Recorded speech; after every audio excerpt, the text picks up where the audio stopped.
Hey guys, this is Sarah from Amateur Filmies, and today I'm going to be taking you through our extensive zombie collection. Now, a few titles on this list may or may not be considered zombie movies to you, which is totally fair, but they have elements that could be considered zombie-like, if you get my drift. And because I don't want the video to go for about 10 hours, I won't go through every single zombie movie. I will name them, but I won't talk about all of them that much. So I'm going to start off with some standard releases and DVDs, and then we're going to move into the boutique labels. Okay, without further ado, let's get stuck into it. So we have Return of the Living Dead 2, and unfortunately we only have this on DVD at the moment because the Scream Factory release is just a little too expensive for us at the moment. We're just going to wait till it goes on sale. And then we have Pontypool with Stephen McHattie. This one was pretty decent. Had a good start, and then it sort of just like disintegrated into chaos. But yeah, decent. Then we have a New Zealand one, I Survived a Zombie Holocaust. Decent. We have The French Horde, The Horde, set in an apartment block. We have Fido with Billy Connolly. This was a surprisingly charming movie. Billy Connolly plays a zombie who is a pet for a family, and then they get connected to him, they get attached, and it's very, like, it's a horror comedy, but yeah, very heavy on the comedy. It's great. Billy Connolly is a classic. And we have Dead Set, which is technically a mini-series, but it's really good. It's very dark, and it's British. Set in a fictional Big Brother house. Then we have Peter Jackson's Dead Alive, also known as Brain Dead. This was actually the movie that my parents saw on their first date, and knowing my mum, she would have hated it, but you know, it's still pretty funny. Then we have my personal favourite from when I was a teenager, Dance of the Dead, made in about 2008. And then we have Dead and Buried, 1981 film. This is actually from a line called Cinema Cult that you can get from JB Hi-Fi in Australia. Pretty, I want to say, like, low-key packaging, but I think it's cute. We have a few movies from this range. Then we have Train to Busan, a classic, very popular too. Yes, fantastic. And then we have Cockneys vs. Zombies. This is another British horror, but it's a horror comedy. Decent. So we have Cargo with Martin Freeman. Now, this was a really good quality Australian film, but not the best zombie film. And I've shared my opinion on it on a million different platforms. So, you know, everyone's probably sick of me talking about it. So we have One of the Dead. I bought this because everyone told me online that it was fantastic. All the reviews said it was amazing. It is probably very culturally specific humour that I just didn't click with. There were some things that were meant to be funny and they just weren't. But we won't go into that. Then we have Life After Beth.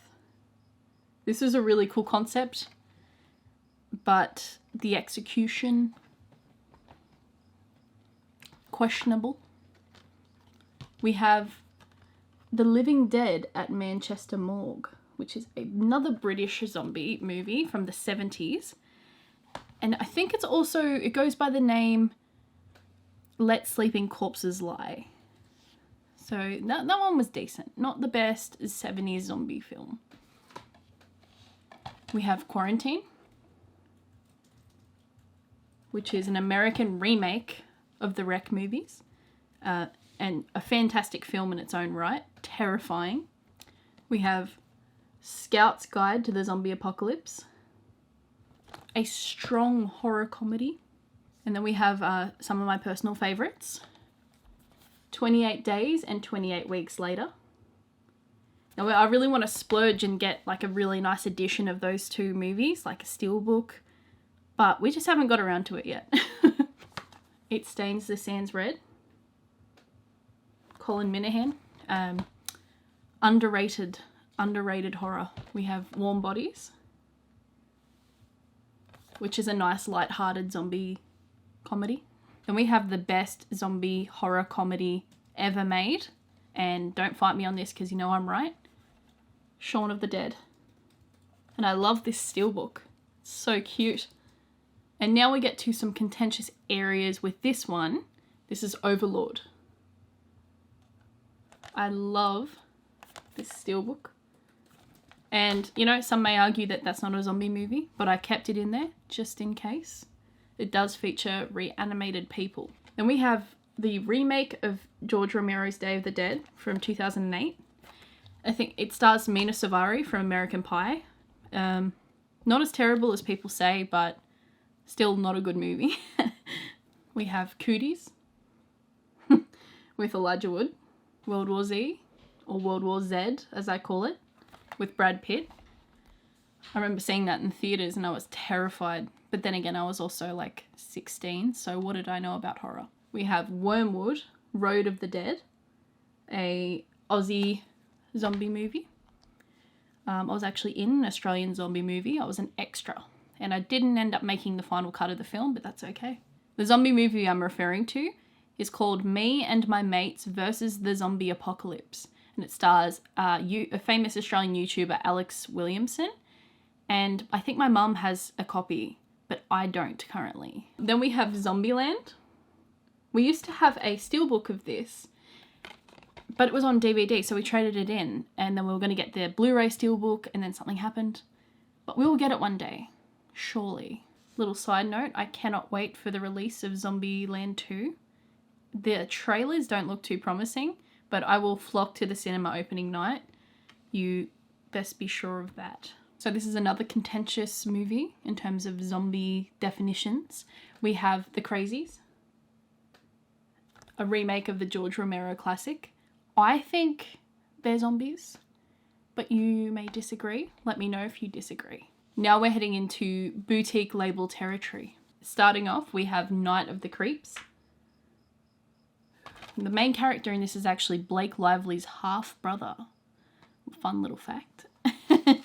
Then we have my personal favourite, Night of the Living Dead on Criterion. This is a beautiful pack. But yes, classic movie. Then there's Return of the Living Dead 3. And this is not as funny and cheery as the original Return of the Living Dead. It's quite sad. I don't want to spoil too much, but yeah, it's a decent sequel. But yeah, really good. We have The Serpent and the Rainbow by Wes Craven. I love that slip. It's beautiful. Then we have Return of the Living Dead. Very nice. We have Dawn of the Dead, the remake by Zack Snyder. And in a similar edition, we have Land of the Dead. So this next one is a Grindhouse release, The Beyond, which is part of the Gates of Hell trilogy by Lucio Fulci. You can't tell here, but if you switch off the lights, these little bits glow in the dark. So I thought that was pretty neat. So these next few ones are by 88 Films, and we have Zombie Holocaust or Dr. Butcher MD. I've only seen probably half an hour of that in total, but I still want to watch it because it looks wild. There features like a sadistic doctor and zombies, and like shit gets messy. It's great. Then we have Zombie Flesh Eaters 2, also known as Zombie 3. It's also directed by Lucio Fulci, isn't that right, Maddie? Yes, also directed by Lucio Fulci, and a decent zombie movie. And then we have Zombie Flesh Eaters 3, which is also known as Zombie 4. And this was not as good. Not good at all. But it wasn't directed by Lucio Fulci, and I think that was the major difference. Next up, we have Zombie Creeping Flesh, also known as Virus, also known as Hell of the Living Dead. We watched all these movies in one short period, like within like a 4-week period, and I got so confused as to which film was what. But I do remember that I was severely disappointed by zombie creeping flesh. But yeah, good to know. And then we have Anthropophagus, which Matt likes, but I have not seen yet because of the brutal content. And I know that's ironic because I've seen all these other ones, but this one in particular just looks very, very hard to watch. So we have 1981's Burial Ground, which was completely insane. But this one is just like, has been the wildest out of all of them because it quickly just descends into chaos, this movie, and all the characters, no matter what they do, they just can't escape the slow moving zombies, and it really bothers me.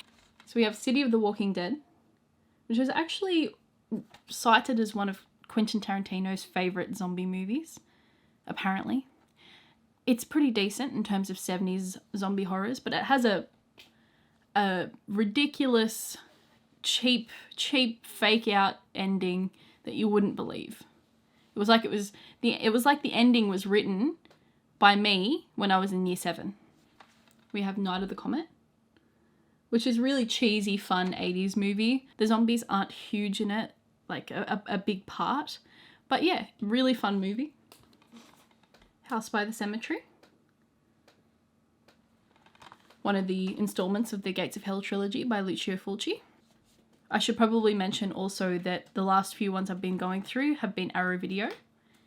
And now we're getting on to Steelbooks. We have Demons and Demons 2. These are both by Lamberto Bava, and many could say that they're not zombies, they're demons, but they have a lot of tropes of zombies, like you get bitten by them and you get infected. So I think that counts, and they look like zombies, so they're zombies. Another contentious one is David Cronenberg's Rabid. I read up on this. We haven't seen it yet, and I really want to see it because I know that there's a remake coming out. But from the sounds of it, it sounds pretty zombie-ish, not gonna lie. And then we have Lucio Fulci's Zombie Flesh Eaters. And this is a cool steelbook, I reckon.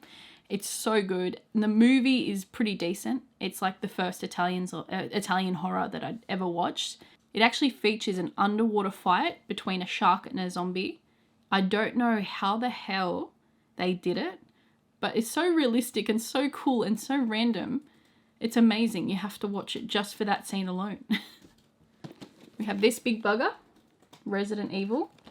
This features all the Resident Evil movies except for the final chapter, which is, you know, I'm okay with that because the final chapter was a pile of dog poo. And then we have Wreck.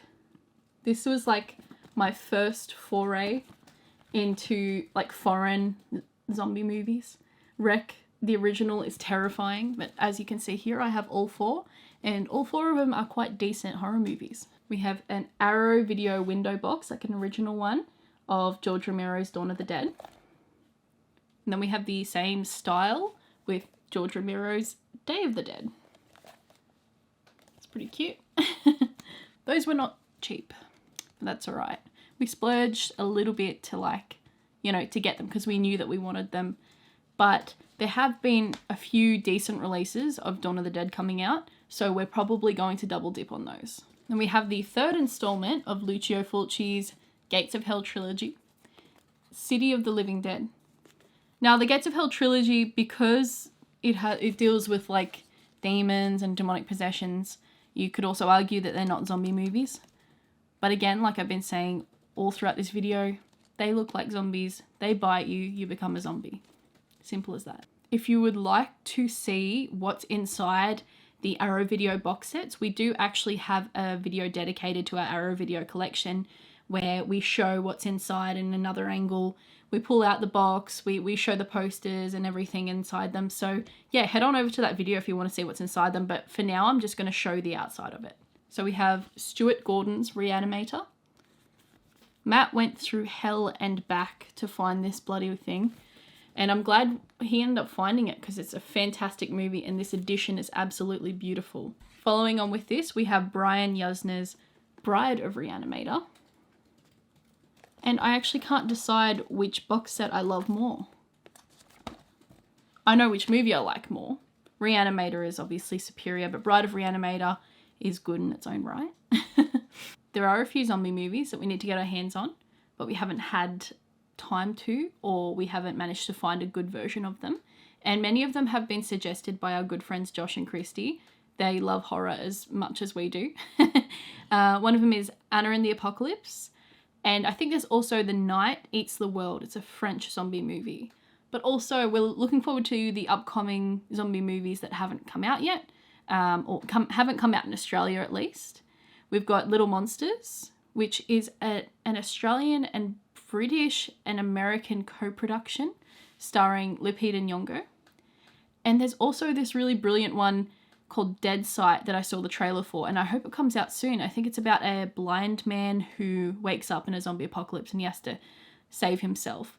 But again, like I said, we're really looking forward to Zombieland 2. However quality that is, I know we'll enjoy it regardless. Thank you very much for sticking with me. I know this is a pretty brief video and I didn't go into too much detail on these movies, but I hope to at a later date. I just wanted to go through our entire collection as it is currently. And yeah, let me know if you have any suggestions for movies, zombie movies I should check out or I should own, or any cool additions of the ones that I already own. But again, thank you very much for watching.